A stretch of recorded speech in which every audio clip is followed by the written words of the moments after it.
I'm sure you know, I mean, Roger Jennison is, as I said, the founding director of this department. And he was at Jodrell Bank before he came here, and he was a radio astronomer.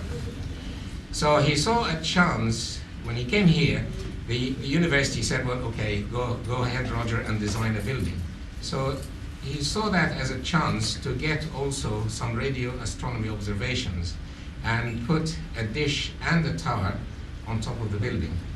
So this is actually a model of what Roger thought the building would look like, with the dish and the tower, and the building had to withstand the weight of the dish and the tower, of course, so that it doesn't collapse when the dish and the tower are constructed.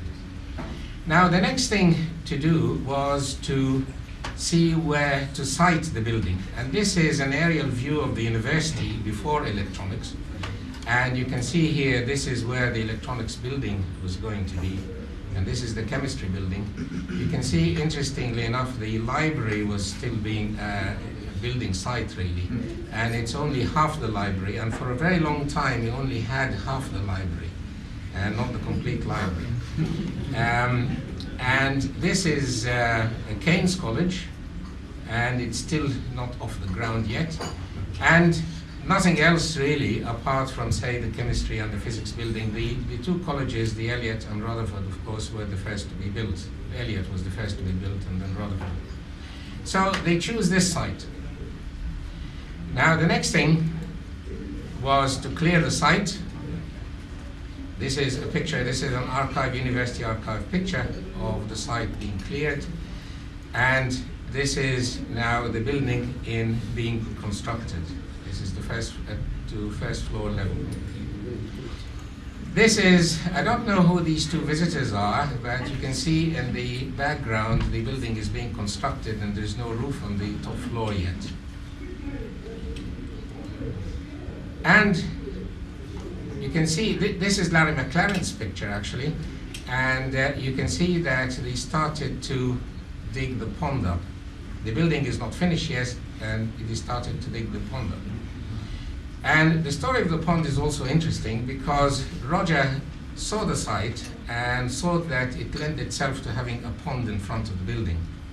So he convinced the university that he needed the pond to reflect electromagnetic waves.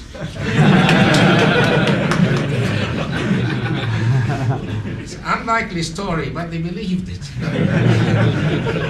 And they started digging the pond. And that's really a nice picture of how they started digging the pond up. This is another picture nearer completion. Again, you can see the pond here, and the building is almost nearer completion. And then the building in 1970 was finished, and this is how it looked like with you can see the electromagnetic reflections actually. And this is how the building looked like. There's several pictures of how the building actually, this must be just after completion. I don't know whether it was occupied yet. You can actually see some light maybe inside. And this is also another view. It's a very nice view.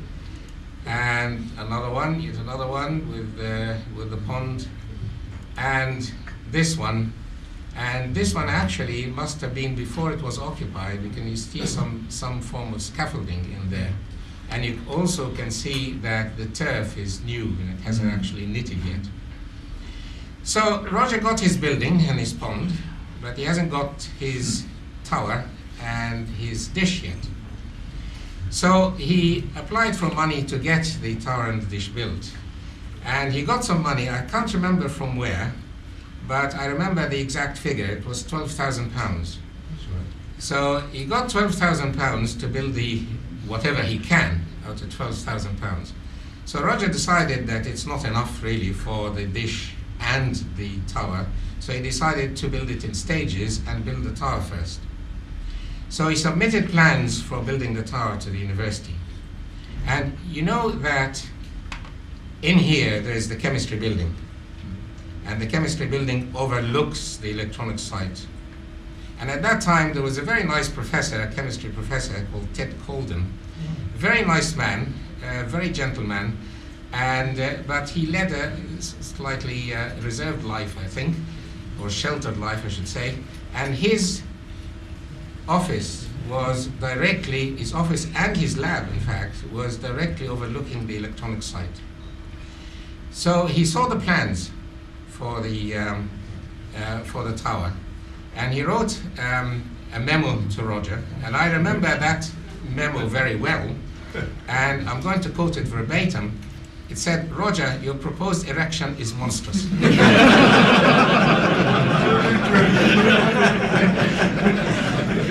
I did say he led a sheltered life. And in fact, you can see that it is only a proposed erection. At that time, one had to apply to the university before having one.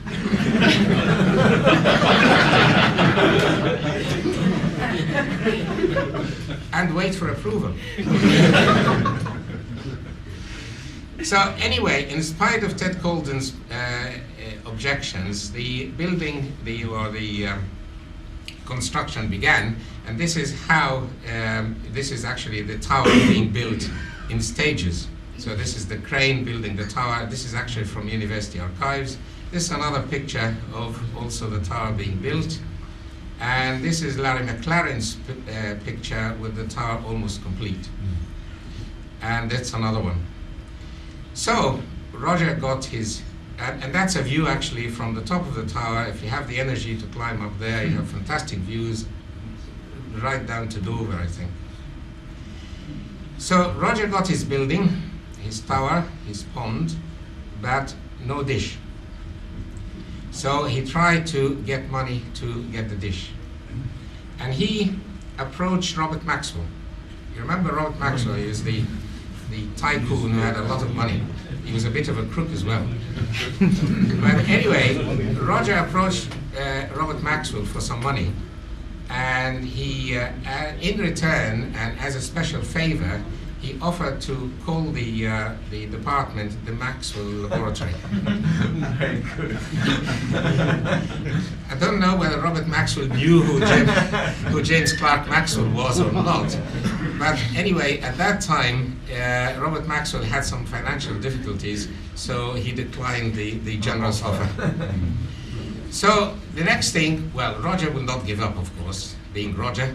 So he, Roger instructed the workshop to start building the dish out of Dexion and chicken wire. So this is how the building looked. And actually, this is the closest it has looked to the original plan, the first slide that I've shown you. And this is another view of how the building looked at that time with the chicken wire and the Dexion. Unfortunately, it didn't work. It didn't work for two reasons. Well, first of all, the dish needed to be accurate to within a few millimeters. And with all due respect to chicken wire, you cannot achieve it with chicken wire and Dexion. Now, there's another reason why it didn't work. The building started filling up with nasty things called computers. And these generated a lot of electromagnetic noise and electromagnetic interference. So, again, Roger will still not give up. And what he did, we said, well, okay, we reduce the size of the dish so that we can control the accuracy a little bit better. So this is how then it looked like with a reduced size. And this is another picture of the building with a reduced size dish. It still didn't work, and Roger finally gave up, and the structure was removed. And then we have the building as actually it stands more or less as it stands at the moment, with the tower, the building, and the lake. The building looks very nice. It looks very nice, and this is the lake actually, and as I said, you can see the electromagnetic reflections. And it looks very nice on its own in the summer, and it even maybe looks nicer with Larry McLaren's girlfriend. And it looks very nice in the winter as well. This is now at last my own picture of the building in the winter. So thanks to Roger, we have a building that is really the most photogenic building on campus, and which we all should love and enjoy. Thank you very much. Thank you.